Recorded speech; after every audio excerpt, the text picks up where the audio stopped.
And what comes afterward? Allahu. So who will not? Allah will not do what? Forgive who? Lahum who? Them. Seek forgiveness for them or don't seek forgiveness for them. You know when you tell someone very sternly, do it or don't do it. Seek forgiveness. That doesn't necessarily mean you're upset with the person you're speaking to. But you're very seriously addressing the situation. You're very sternly addressing the situation. Seek forgiveness for them or don't seek forgiveness for them. Even if you were to seek forgiveness for them 70 times, 70 times, فَلَنْ يَغْفِرَ اللَّهُ لَهُمْ, Allah will not forgive them. He will not. Why? Allah said it's not unfounded. ذَلِكَ بِأَنَّهُمْ كَفَرُوا بِاللَّهِ وَرَسُولِهِ. It's because they disbelieved. They rejected. They weren't grateful to Allah and His Messenger. وَاللَّهُ لَا يَهْدِي الْقَوْمَ الْفَاسِقِينَ.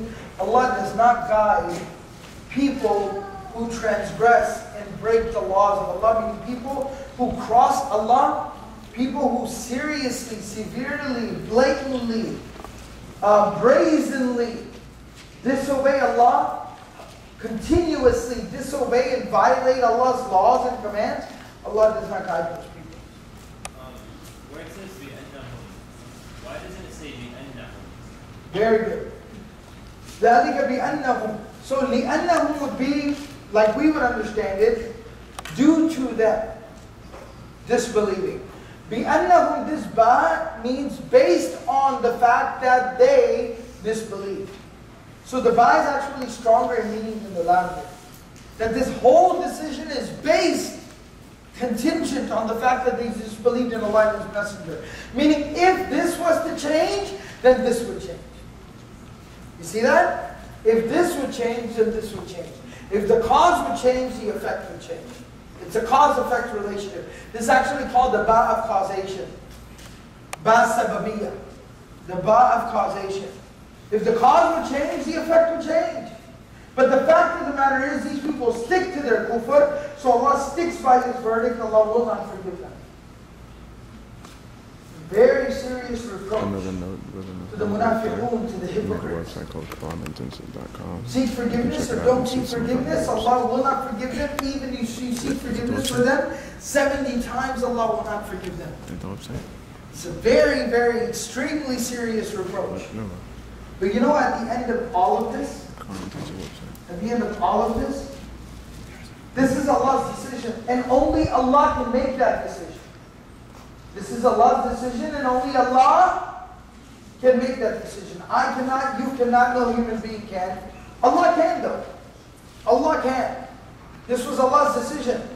But the Prophet of Allah ﷺ, being the Prophet of Allah, and knowing his role and his responsibility in this situation, you know what he said in response to this?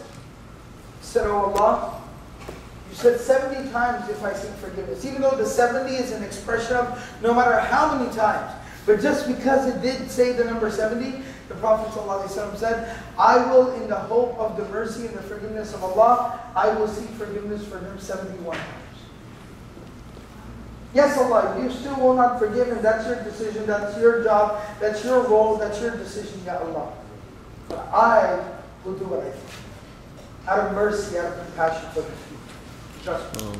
Does this apply to nominal Muslims also? What's that? Does this apply for nominal Muslims? Absolutely. For forgiveness, yes. Bin Ubay bin Sulul. Absolutely. Ra'isul Munafiqeen. Abdullah bin Ubay bin Sulul. Not only that, but when his son, who was a true believer, came to the Prophet ﷺ with tears in his eyes, the Prophet ﷺ took off his shirt and gave it to the son. To go bury your father in this. Such a love of this, such a display of love and affection.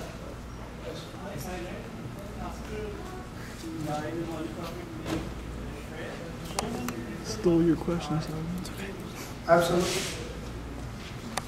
This is kind of a tangential question based on what you said, but the number 70, 700, 7,000, 70,000, it's like a common theme. What is that? So the brother's asking about this number 70, 70,000.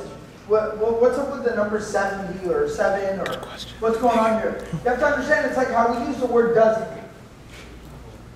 Dozens and dozens, hundreds and hundreds. That doesn't mean if you say hundreds, it's exactly 300 or 400. It can't be like 235. Right? We just say there were hundreds of people there, even though there were 336 people there. We say hundreds of people were there. Right? So it's kind of like a number to give the impression of there being a lot. So saying 70 is like how we would say dozens.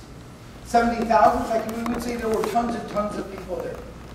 So that's their expression to me, everybody. Quick follow-up then.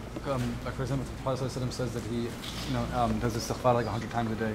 Is that a literal, or do we take that as just tons? Both. So when the Prophet ﷺ says he does istighfar 100 times a day, that can be taken literally, understood. 100 times istighfar, something is now prescribed by the Prophet ﷺ. But we also take into account that what he's basically saying, though, is that he does istighfar hundreds of times a day. Hundreds of times a day. Yes, sir. Do the scholars have anything to say about like the disparity sometimes that you see within kind of like a running theme of disparity between the description of the wrath of Allah and then the mercy that the Prophet ﷺ has? Is that out of his humanness? Yes. And also, what that does, see, that's very deliberate. To remind us of our role. So when we hear about Allah's verdict and Allah's wrath and Allah's punishment, we don't ever try to take that place of being the judge or the jury or the executioner. Our job is to just fall in line and just know what Allah said and reflect on ourselves and only worry and think about ourselves. Let Allah do His job. This is Allah's job. It's not my job. The ideal human state is just to stay in a constant state of compassion towards. Compassion. Our job is compassion. Because we're not the judge, we're not the jury, we're not the executioner, we're nobody. We ourselves are being judged. So we have to be empathetic and sympathetic towards the others who are being judged. That's our job. Yes. Exactly who the Munafiqun of Medina were, why exactly did he take like a harsher? So the brother's asking the question, the Prophet ﷺ was told by Allah who the Munafiqun of Medina were. Why didn't the Prophet ﷺ take some serious drastic measures in that regard? The Prophet ﷺ even spoke about it. See, the Prophet ﷺ was uswatun hasanah. He's the ultimate role model. So to teach us on how we're supposed to deal with issues in the community. That at the end of the day, the compassion needs to supersede, it needs to override, it needs to come through. It must persist and continue. And the other thing the Prophet ﷺ even said, he said that what kind of an impression will that leave on other people? We invite them to Islam and then they'll say, look what Muslims do to each other. They persecute and prosecute each other. Why would I ever want to become a Muslim? So also think about that. We have to be very cognizant of that. Our actions, our dealings with each other, and our dealings as communities has an impact on our da'wah and how people will perceive Islam. We have to be very cognizant of that. When you were talking about how you wait for them 70 times, what about actually kitab during the Yom al-Qiyamah? How would they be judged? So it depends on what we're talking about. Ahlul Kitab, before the Prophet ﷺ came, were not Ahlul Kitab. They were believers. See, when that major update to the Sharia occurs, now it is incumbent upon them, their prophets taught them to believe in the prophet that came after them. When they didn't, they actually left the teachings of their own prophets. Now we refer to them as Ahlul Kitab. That they follow one of the previous books. But they're not still following the deen of Islam. Islam is the religion, the teachings of that prophet at that time. And when another prophet comes, and believing in that prophet is a part of that Islam. Muhammad Rasulullah is the finality of prophets. But even we as followers of Muhammad, if we look back and we said, oh, that prophet, I'm not down with him. We're not following Islam anymore either. So Islam is a full package. From the same root. It actually, the root of the word means to rebel. What does the root of the word mean, everyone? To rebel. To rebel. To lash out, to rebel. But when you bring it into this form, it means to be appropriate. Like, what's the connection? Wallahu ta'ala a'lamu bis-sawab. In very fancy words, that means Allah knows best. So see, you can sound smart while saying Allah knows best. Alright? Just gotta throw a lot of tajweed in there. All right.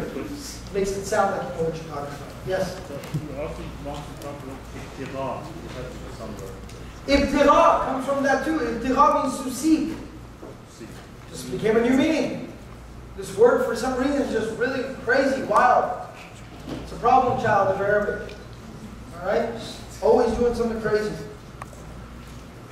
Intilaq. Intilaq means to leave. Fantalaqu, they departed, to depart. Fantalaqu, they departed. Wahum yatakhafatun, while they were whispering to each other.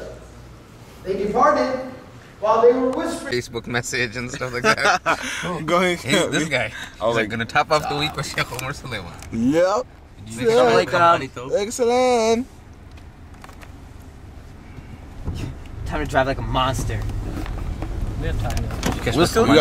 We'll catch it. We got there last week at 1:20. Get the K. We're still parking. K. We'll catch it. We got like an hour. No, we got like 30 minutes to get to Irving. Yeah, So we're definitely gonna catch it. Oh, I don't want to see a khutbah. I want to see Omar Sulaiman's khutbah. It starts at 1:45. We in there.